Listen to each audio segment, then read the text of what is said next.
ओम शांति। 9 जनवरी के बाबा के साकार महावाक्य हैं। बाबा ने कहा, मीठे बच्चे, इस पुरुषोत्तम संगम युग में पुरुषोत्तम बनने का पूरा पूरा पुरुषार्थ करो। जितना हो सके याद और पढ़ाई पर अटेंशन दो। बाबा ने प्रश्न पूछा, तुम बच्चे बहुत बड़े व्यापारी हो, तुम्हें हमेशा किस बात पर ध्यान दे विचार करना चाहिए। बाबा ने कहा, हमेशा घाटे और फायदे का विचार करो। अगर इस पर विचार नहीं किया तो प्रजा में दास दासी बनना पड़ेगा। बाप 21 जन्मों की राजाई का जो वर्षा देते हैं उसे गवा देंगे। इसलिए बाप से पूरा सौदा करना है। बाप है दाता। तुम बच्चे सुदामे मिसल चावल मुट्ठी देते हो और विश्व की बादशाही लेते हो। ओम शांति। बच्चे यहाँ बैठे हैं, यह स्कूल है, यह कोई सत्संग नहीं है। महंत, ब्राह्मण व कोई सन्यासी सामने नहीं बैठे हैं। डर की तो कोई बात ही नहीं है कि स्वामी जी नाराज ना हो जाएं। भक्ति मार्ग में जब कोई साधु सन्यासी को घर में बुलाते हैं तो उनके पांव धोकर पीते हैं। यह तो बाप है ना। घर में बच्चे कभी बाप से डरते हैं क्या? तुम तो साथ में खाते पीते खेलते हो। सन्यासी गुरु आदि के साथ ऐसे करते हैं क्या? वहां तो सारा दिन गुरुजी गुरुजी करते रहते हैं। यहाँ तो ऐसे नहीं करना है। यह तो बाप है। गुरु से अपना वर्षा, टीचर से अपना वर्षा मिलता है। बाप से तो प्रॉपर्टी मिलती है। बच्चा पैदा हुआ और वारिस बना। यहाँ भी बाप के बच्चे बने, बाप को पहचाना, बस स्वर्ग के मालिक हैं। बाप है ही स्वर्ग का रचयिता। इन लक्ष्मी नारायण ने स्वर्ग की राजाई कैसे और कहाँ से ली, यह कोई भी नहीं जानते। तुम समझते हो हम यह थे फिर यह बन रहे हैं। मनुष्य तो कुछ भी ख्याल नहीं करते कि यह कौन है, हम किसको पूजते हैं। शिव के मंदिर में जाकर सिर्फ लोटी चढ़ा करके आते हैं, जानते कुछ भी नहीं। तुमको अब फीलिंग आती है कि हम यह मृत्यु लोक का शरीर छोड़ अमर लोक में जाएंगे। प्राप्ति कितनी भारी है। भक्ति मार्ग में कुछ भी प्राप्ति नहीं। बाबा खुद भी कहते हैं, हमने 12 गुरु किए, अब समझते हैं कि यह तो टाइम वेस्ट हो गया और ही नीचे उतरते गए। परंतु यह भी ड्रामा में नूंद है। हमारी कोई से दुश्मनी नहीं है, हमारी एक बाप के साथ ही प्रीत है। तुम जब अंदर क्लास में आते हो तो इन चित्रों को देख खुश होना चाहिए कि हम पढ़ करके यह बन रहे हैं। हमको मालूम है यह राजधानी कैसे स्थापन होती है। बाप कहते हैं, बच्चे मूंझो मत। बाप इतना अच्छी रीति समझाते हैं, फिर भी आश्चर्यवत सुनंती कथनती भागंती हो जाते हैं, माया के बन जाते हैं। उनको कहा जाता है ट्रेटर, जो एक राजधानी से निकल दूसरे में जाकर के बनते हैं। बाप कितनी अच्छी रीति पुरुषार्थ कराते हैं। भक्ति मार्ग में कितना मात भटकते हैं। दान पुण्य तीर्थ व्रत नेम आदि बहुत करते हैं। अच्छा साक्षात्कार हुआ तो क्या हुआ, चढ़ती कला तो हुई नहीं और ही उतरती कला हुई। तुम्हारी दिन प्रतिदिन चढ़ती कला है, बाकी सबकी है उतरती कला। गुरु लोग कहते भी हैं, ज्ञान ब्रह्मा का दिन, भक्ति ब्रह्मा की रात। ज्ञान और भक्ति में रात दिन का फर्क है। ज्ञान से सुख मिलता है। बाप कितना सहज समझाते हैं कि तुम ही विश्व के मालिक थे, फिर तुम ही नीचे उतरते आए हो। अब बाप कहते हैं, सिर्फ अपने को आत्मा समझो। आत्मा अविनाशी है। आत्मा कहती है, हे अविनाशी बाप, हमको आकर के पावन बनाओ। इसमें मुक्ति, जीवन मुक्ति सब आ जाता है। तुम अभी समझते हो, भक्ति में हम कुछ भी नहीं जानते थे, ढूंढते रहते थे, गाते रहते थे कि हे भगवान रहम करो। भगवान कहने से इतनी टेस्ट नहीं आती, वर्षा याद नहीं आता। तुम कहेंगे ऊंचे ते ऊंचा शिव बाबा, तो फौरन वर्षा याद आएगा। अभी तुम समझते हो कि यह रावण राज्य है, राम राज्य होता है सतयुग में, अभी तो कलयुग है। सतयुग में बहुत थोड़े मनुष्य थे, एक ही आदि सनातन धर्म था, सुख शांति थी। यहाँ मनुष्य शांति के लिए भटकते रहते हैं, कितना खर्चा करते हैं कॉन्फ्रेंस आदि में। तुम उन्हों को लिख सकते हो, शांति का सागर, पवित्रता का सागर, संपत्ति का भी वह सागर है, सब कुछ उनसे मिलता है। अभी तुम जानते हो, सतयुग में हम बहुत धनवान थे, विश्व में शांति तो वहां थी, बाकी आत्माओं को शांति होती है परम धाम घर में। विश्व में हम अकेले ही थे तो सुख शांति सब था। तो बच्चों को बहुत खुशी होनी चाहिए। ऐसे स्वर्ग के लिए शास्त्रों में क्या क्या बातें लिख दी हैं। अब बाप कहते हैं, मैं तुमको इतना समझाता हूँ जो तुमको कोई भी प्रश्न आदि पूछने की दरकार नहीं। पहले तो मामेकम याद करो। तुम बुलाते हो पतितों को आकर के पावन बनाओ, अर्थात पुरानी दुनिया को आकर के नया बनाओ, परंतु अर्थ कुछ भी नहीं समझते।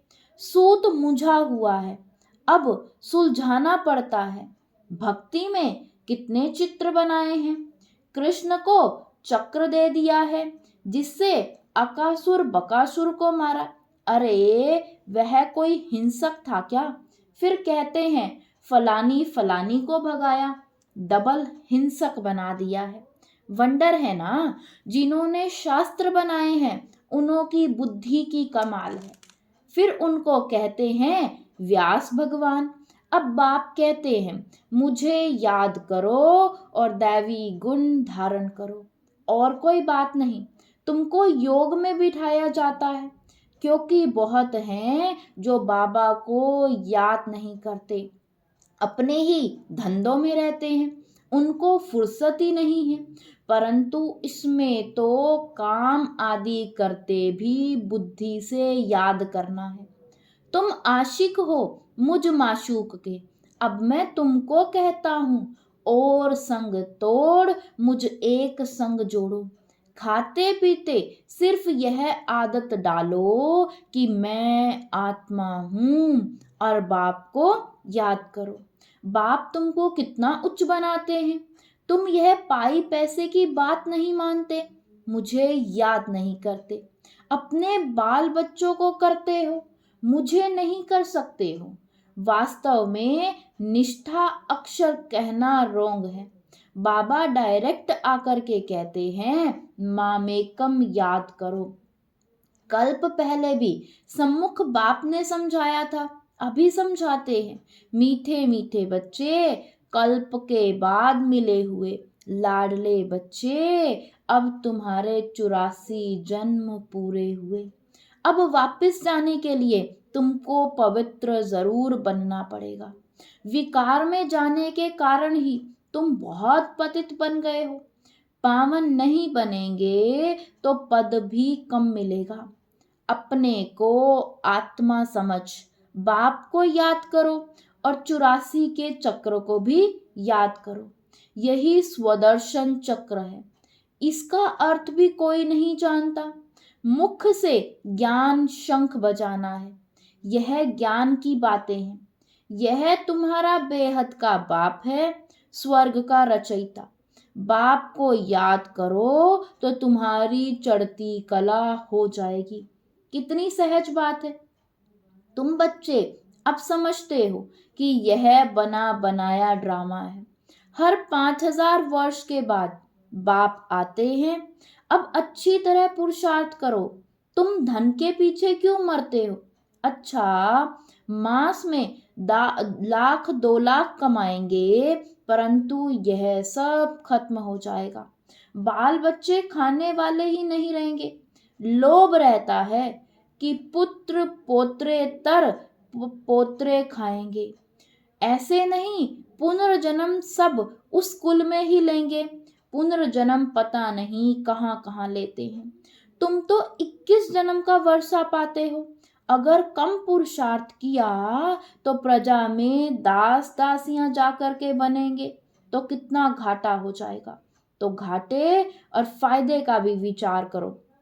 व्यापारी लोग पाप भी बहुत करते हैं तो कुछ ना कुछ धर्माऊ निकालते हैं। यह तो है अविनाशी ज्ञान रत्नों का व्यापार, जो कोई विरला करते हैं। यह सौदा डायरेक्ट बाप से करना है। बाप देते हैं ज्ञान रत्न, वह तो दाता है। बच्चे चावल मुट्ठी देते हैं, बाप तो देते हैं बेहद की बादशाही। उनकी भेंट में यह चावल मुट्ठी हुई ना। तुम सब सुदामे हो, क्या देते हो और क्या लेते हो। विश्व की बादशाही लेकर विश्व के मालिक बनते हो। बुद्धि कहती है एक ही भारत खंड होगा, प्रकृति भी नई होगी, आत्मा भी सतो प्रधान होगी। सतयुग में तुम देवताएं थे तो प्योर सोना थे, फिर त्रेता में थोड़ी चांदी आत्मा में पड़ती है, उनको सिल्वर एज्ड कहा जाता है। सीढ़ी नीचे उतरते जाते हैं। इस समय तुम बहुत ऊंचे हो। विराट रूप का भी चित्र है, सिर्फ अर्थ नहीं समझते। कितने ढेर चित्र हैं।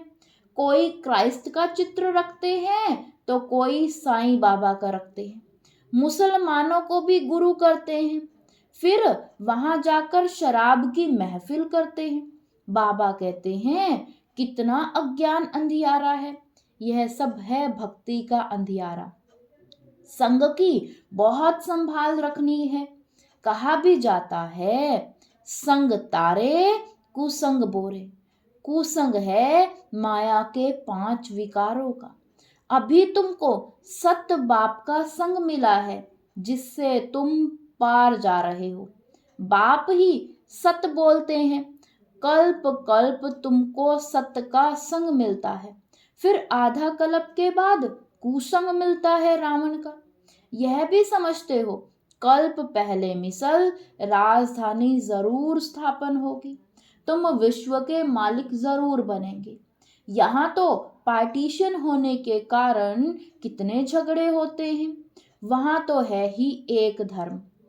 विश्व में शांति थी जबकि अद्वैत देवताओं का राज्य था। एक ही धर्म था, वहां अशांति कहाँ से आई। वह है ही ईश्वरीय राज्य। स्पिरिचुअल नॉलेज से परमपिता परमात्मा ने किंगडम स्थापन की है तो जरूर वहां सुख होगा। बाप का बच्चों पर प्यार होता है ना। बाप कहते हैं मैं जानता हूं तुमको कितने धक्के खाने पड़ते हैं। समझते हैं भगवान कोई ना कोई रूप में आ जाएगा। कब बैल पर सवारी भी दिखाते हैं। अब बैल पर कभी सवारी होती है क्या? कितना अंधियारा है। तो तुम बच्चे अब सबको बताओ कि बाप सबको वर्षा देने आए हैं। ब्रह्मा द्वारा नई दुनिया की स्थापना हो रही है। बाबा हमेशा बड़ के झाड़ का मिसाल देते हैं। वैसे इनका जो फाउंडेशन है वही फिर से स्थापन कर रहे हैं, और कोई धर्म रहेगा नहीं। भारत है अविनाशी खंड और अविनाशी तीर्थ। बाप का बर्थ प्लेस है ना। बाबा मीठे मीठे बच्चों को कितना प्यार से समझाते हैं, टीचर के रूप में पढ़ाते हैं। तुम बच्चे पढ़कर मेरे से भी उच्च चले जाते हो। मैं तो राजाई लेता नहीं हूँ। तुमने मुझे कभी स्वर्ग में बुलाया है क्या कि आओ मैं तुमको स्वर्ग में भेज देता हूँ। कितने मजे का खेल है। बाप कहते हैं, अच्छा बच्चे जीते रहो, हम वानप्रस्थ अवस्था में जाकर के रहता हूं। बाप कहते हैं, अब तो आफते सिर पर खड़ी हैं, इसलिए पुरुषोत्तम बनने का इस पुरुषोत्तम संगम युग पर पूरा पूरा पुरुषार्थ करना है। बाप को याद करने का पुरुषार्थ करते रहो तो विकर्म विनाश होंगे, और जितना जो पढ़ेंगे वह उच्च कुल में जाएंगे। बाप कहते हैं, अपनी घोट तो नशा चढ़े। सदा बच्चों को बाप से वर्षा मिलता है, लौकिक में तो बच्चे को मिलता है, बाकी कन्या दान होता है। यहाँ तो सब आत्माओं को वर्षा मिलता है, सो भी बेहद का। तो इस पर पूरा ध्यान देना चाहिए। भगवान पढ़ाते हैं, एक दिन भी मिस नहीं करना चाहिए। बाबा को कहे कि मुझे फुर्सत नहीं है, अरे आत्मा को फुर्सत नहीं है मेरे से पढ़ने लिए, यह कहने में शर्म नहीं आता। अच्छा, मीठे मीठे सिकिलदे बच्चों प्रति माता पिता बाप दादा का याद प्यार और गुड मॉर्निंग। रूहानी बाप की रूहानी बच्चों को नमस्ते। धारणा के लिए मुख्य सार है, फर्स्ट पॉइंट, संग से अपनी बहुत संभाल करनी है। एक सत बाप का संग करना है। माया 5 विकारों के संग से बहुत दूर रहना है। दूसरी पॉइंट, पढ़ाई पर पूरा ध्यान देना है। अपनी मस्ती में रहो, कहा जाता है अपनी घोट तो नशा चढ़े, एक दिन भी पढ़ाई मिस मत करो। वरदान दिया बाबा ने आज, सेवा में स्नेह और सत्यता की अथॉरिटी के बैलेंस द्वारा सफलता मूर्त भव। सेवा में स्नेह और सत्यता की अथॉरिटी के बैलेंस द्वारा सफलता मूर्त भव। जैसे इस झूठ खंड में ब्रह्मा बाप को सत्यता की अथॉरिटी का प्रत्यक्ष स्वरूप देखा, उनके अथॉरिटी के बोल कभी अहंकार की भासना नहीं देंगे। अथॉरिटी के बोल में स्नेह समाया हुआ है। अथॉरिटी के बोल सिर्फ प्यारे नहीं प्रभावशाली होते हैं। तो फॉलो फादर करो। स्नेह और अथॉरिटी, निर्माणता और महानता दोनों साथ साथ दिखाई दे। वर्तमान समय सेवा में इस बैलेंस को अंडरलाइन करो तो सफलता मूर्त बन जाएंगे। स्लोगन है, मेरे को तेरे में परिवर्तन करना अर्थात भाग्य का अधिकार लेना। मेरे को तेरे में परिवर्तन करना अर्थात भाग्य का अधिकार लेना। आज का अव्यक्त इशारा है, पहले अपनी देह के लगाव को खत्म करो तो संबंध और पदार्थ से लगाव आपे ही खत्म हो जाएगा। फरिश्ता बनने के पहले यह अभ्यास करो कि यह देह सेवा अर्थ है, अमानत है, मैं ट्रस्टी हूँ। फिर देखो फरिश्ता बनना कितना सहज लगता है। ओम शांति।